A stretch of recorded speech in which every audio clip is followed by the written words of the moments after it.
El Hospital de la Latina.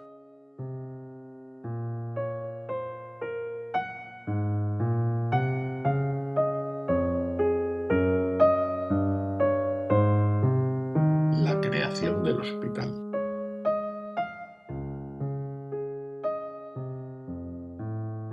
La fundación del hospital es obra de un matrimonio. Francisco Ramírez de Madrid, el artillero, que como militar tuvo una actuación muy destacada en el ejército de los Reyes Católicos en las guerras de Granada, y que también desempeñó diversos cargos como el de secretario real, y su segunda mujer, Beatriz Galindo, la Latina, que sirvió a la reina Isabel. Ramírez se vio obligado a volver a tierras andaluzas para sofocar el levantamiento de los mudéjares en la serranía de Ronda. Antes de marchar, redacta testamento, 13 de octubre de 1499, en el que figura que está levantando un hospital en unas casas de su propiedad. Quiere que lleve por nombre el de la Concepción de Nuestra Señora y establece, en caso de producirse su fallecimiento, que se continúe su construcción con las dependencias necesarias y según la traza de Maese Hassan. Efectivamente, Ramírez encontró la muerte en Sierra Bermeja en 1501 y Beatriz, su viuda, se hizo cargo de la continuación del proyecto. Es una mujer joven con 2 hijos, Fernán y Nuflo, que se caracteriza por una gran perseverancia y fortaleza para hacer frente a las numerosas dificultades que irán surgiendo en este y en otros proyectos, para los que contó siempre con un gran apoyo por parte de los Reyes Católicos. Beatriz, fundadora de monasterios.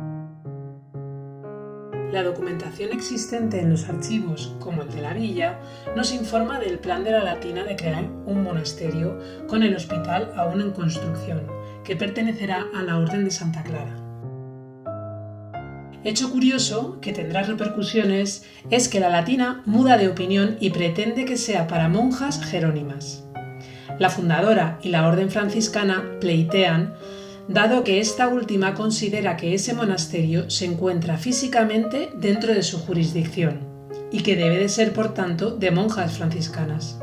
Tras años de controversia, Beatriz resuelve crear 2 monasterios. El de Nuestra Señora de la Concepción Francisca, junto al hospital, y otro convento dedicado a la Orden Jerónima, erigido en unas casas que tenía Ramírez en la actual calle Concepción Jerónima, cuyo nombre recuerda su existencia. En el siglo XIX se trasladó a la actual zona de Ortega y Gasset y en el XX al Goloso, Colmenar Viejo.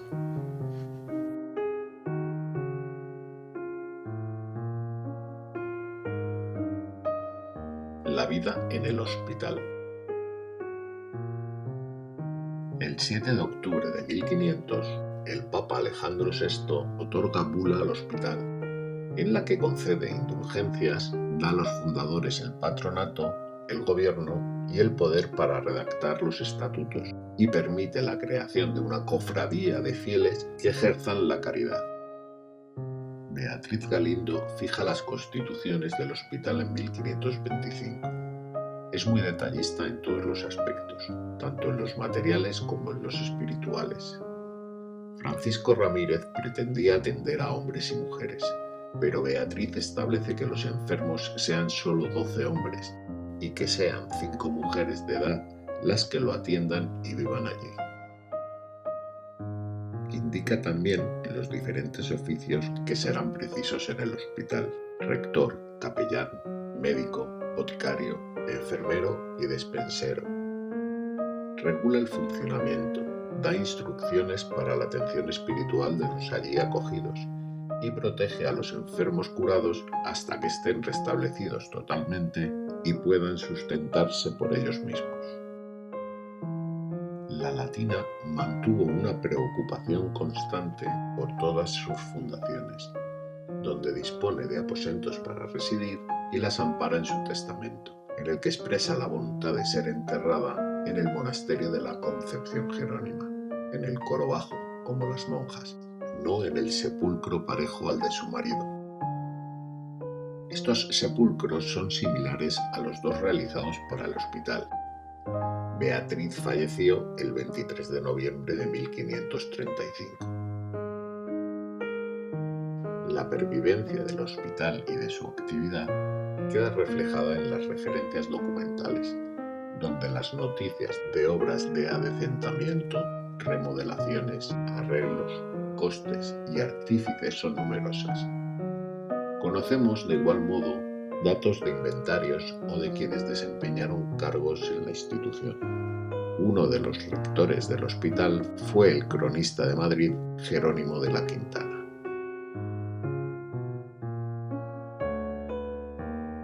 ¿Cómo era el hospital?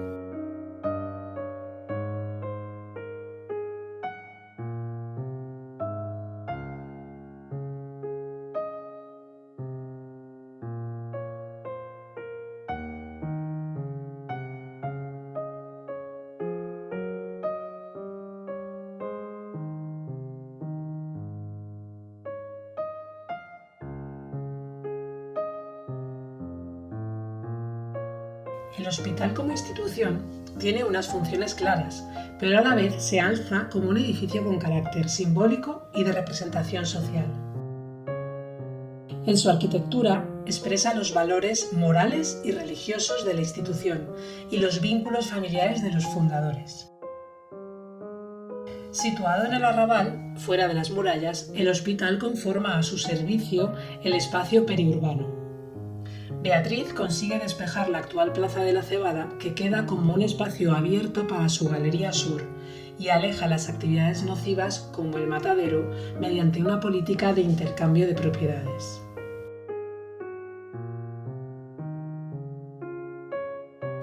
En el momento de su construcción, el hospital se convirtió en un edificio civil de carácter monumental, para una ciudad que contaba con palacios constituidos por acumulación de propiedades y cuyo alcázar real era aún un simple castillo medieval.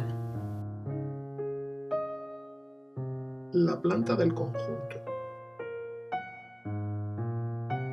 Todo ello se plasma en un programa constructivo que se desarrolla en el eje central que une el hospital y el convento.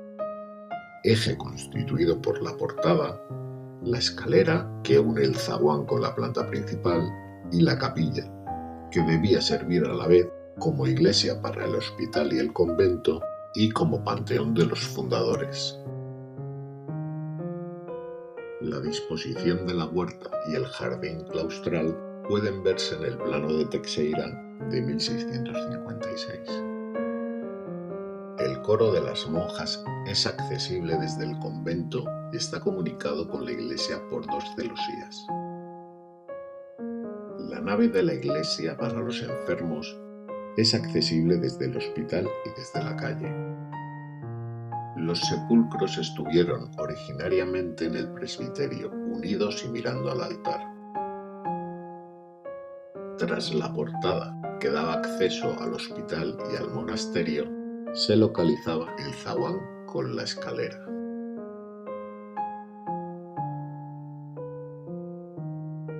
La iglesia.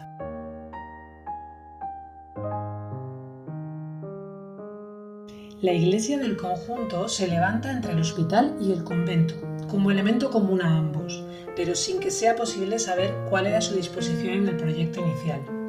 Es muy probable que las trazas iniciales fueran alteradas en la ejecución final. Es posible reconstruir la cabecera de la iglesia, que consistía en un cuerpo de sillería rematado por una bóveda estrellada. En el centro de la capilla mayor, ante las gradas que llevaban al altar, esperando en oración el momento de la resurrección, se encontraban los sepulcros de Francisco Ramírez y Beatriz Galindo.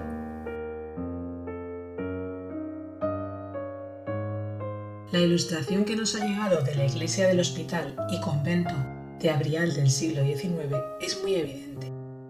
En ella se disponen los sepulcros en los laterales de la capilla, empotrados en dos arcosorios en sus muros laterales. La hipótesis de que inicialmente estuvieron unidos ante el altar se basa en varias razones. Hay una inscripción a los pies de Beatriz que hace referencia a su marido. No se podía poner a los pies del artillero por encontrarse allí el yelmo. Juntas, esto tiene sentido. Separadas, la inscripción así no tiene razón de ser. Además, las esculturas están talladas para verse desde 3 lados. Si el sepulcro estuviera empotrado en el muro, no se podría apreciar correctamente. Por otra parte, es costumbre colocar los sepulcros pareados de matrimonios juntos ante el altar. Baste recordar los de los Reyes Católicos en Granada. Finalmente, los arcos que se ven en el dibujo de Aprial son de medio punto, sin ornamentación. Si hubieran sido realizados a principios del XVI, serían tardogóticos, y si hacia la muerte de Beatriz, tendrían decoración plateresca. Todos estos argumentos resultan coherentes con las noticias de las obras realizadas a principios del siglo XVII. Del retablo tenemos alguna noticia a través de Pons, que lo describe a finales del XVIII como de gusto medio gótico, de bajo relieve e ilustrando la vida y pasión de Cristo. A mediados del XIX, Madoz, en su Diccionario de Madrid, señala que ya no existe el mencionado retablo. En el inventario de 1895 se indica que está formado por representaciones de la Purísima y algunos santos, probablemente obras del XIX que sustituyeron al anterior altar. La escalera del vestíbulo. La escalera estaba situada en el zaguán de entrada. Tanto en el dibujo como en la fotografía del siglo XIX se observa que no existían los 2 primeros pináculos. Sin embargo, en la escalera remontada en la Academia de Ciencias Morales de la Plaza de la Villa, fueron reconstruidos imitando al del tramo superior. La portada del hospital y del convento. La portada, que ha sido siempre el elemento más valorado por cronistas e historiadores, es un ejemplo del gótico isabelino, con su síntesis de elementos.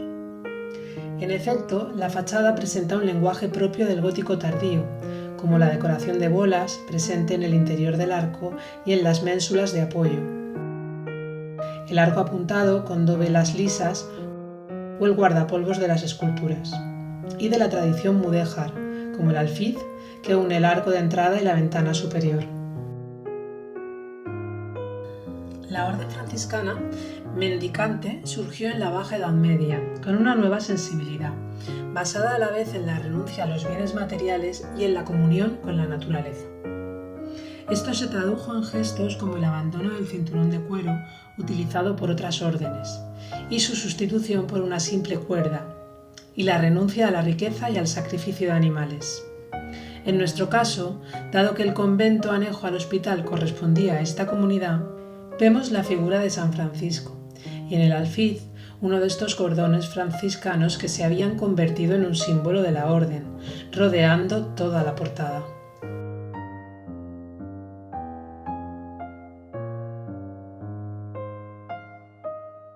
El hospital fue puesto bajo la advocación de la Inmaculada o Purísima Concepción, que alude a que la Virgen María fue concebida libre del pecado original, transmitido de padres a hijos en el momento de la concepción. Esta idea de la Purísima, defendida desde la Edad Media y aprobada como dogma de la Iglesia en el siglo XIX, determina una iconografía que está presente en nuestra fachada.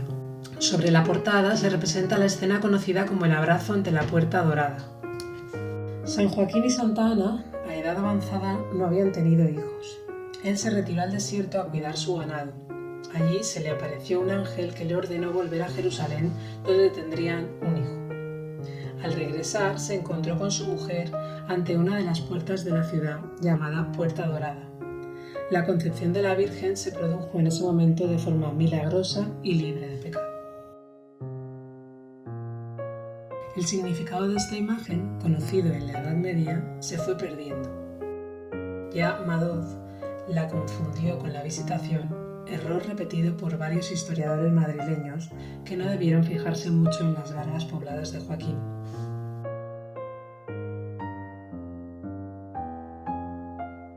La escultura de la derecha corresponde a San Onofre, santo ermitaño del desierto al que se representa vestido con pieles. Era popular en Madrid. Francisco Ramírez le tenía gran devoción y bautizó a uno de sus hijos como Nuflo, Onofre en su honor.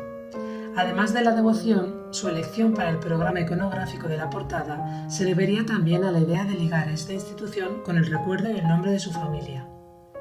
Ramírez tuvo una notable victoria durante la Guerra de Granada en el día de la fiesta del Santo, de modo que su culto y fervor era una forma de recordar el apoyo divino a sus acciones, algo muy característico del espíritu caballeresco. A ambos lados del arco de acceso se encuentran sendos escudos que representan las armas de Francisco Ramírez. Son escudos cuartelados con sus símbolos. Por una parte, un castillo sobre ondas con las cabezas de 2 peces asomando. Eran las armas de los Ramírez de Santander, lugar de procedencia de la familia. Y por otra, un puente fortificado, que alude al asalto dirigido por Ramírez al puente de Málaga en las guerras granadinas. Este uso exclusivo de sus armas habría que entenderlo dentro del concepto nobiliario de estirpe, cuyo patrimonio, nombre y honor son transmitidos a los primogénitos. Francisco Ramírez, al establecer los mayorazgos para sus hijos, indicó que se debería mantener el uso de su propio escudo.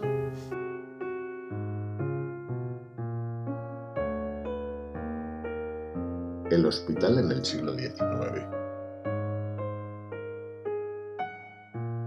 El hospital llegó a finales del siglo XIX, convertido en el más antiguo en activo de Madrid y en uno de los más veteranos de Europa occidental.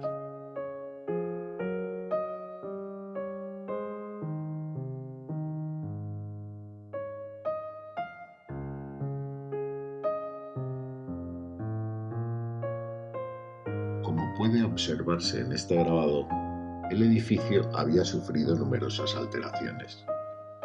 En sus muros se habían construido balcones, de lo cual hay ya constancia documental en el siglo XVII. Y ha abierto ventanas en la entreplanta, donde estuvieron reservadas algunas habitaciones para los descendientes de los fundadores. Además, en la planta baja se habían instalado tiendas, cuyo alquiler completaba las escasas rentas del hospital, pero la estructura general del edificio permanecía aún reconocible. Debajo de las sucesivas capas de enlucidos se podía ver la estructura mural, formada por mampostería de sílex entre cajas de ladrillo, una forma constructiva usualmente empleada en Madrid en los siglos XV y XVI. Y embutidos en la fábrica y en parte tapiados, pueden apreciarse los arcos apuntados con guardapolvo que iluminaban las naves de la planta principal. Dada la solidez de los muros, que según documentos del siglo XVII alcanzaban los 3,5 pies, aproximadamente 1 metro, habría sido posible una restauración que, aunque costosa, recuperase el antiguo aspecto del edificio. Sin embargo, el ayuntamiento decidió, alegando un problema de alineaciones urbanas, derribar tanto el convento como el hospital en 1902, esperando reconstruir ambos retranqueados unos metros. Esto se hizo con el convento, con un estilo historicista que nada tenía que ver con el original, pero el patronato del hospital carecía de los fondos necesarios para la reconstrucción, por lo que el solar fue vendido para nuevas edificaciones, entre las que se encuentra el actual Teatro de la Latina. En la sociedad desmoralizada y desconcertada, inmediatamente posterior al desastre del 98, apenas hubo polémica sobre el derribo. La repercusión se limitó a algunos artículos de lamentación entre nostalgia y costumbrista, resignados a que se conservasen al menos algunos elementos y sin verdadera oposición ciudadana.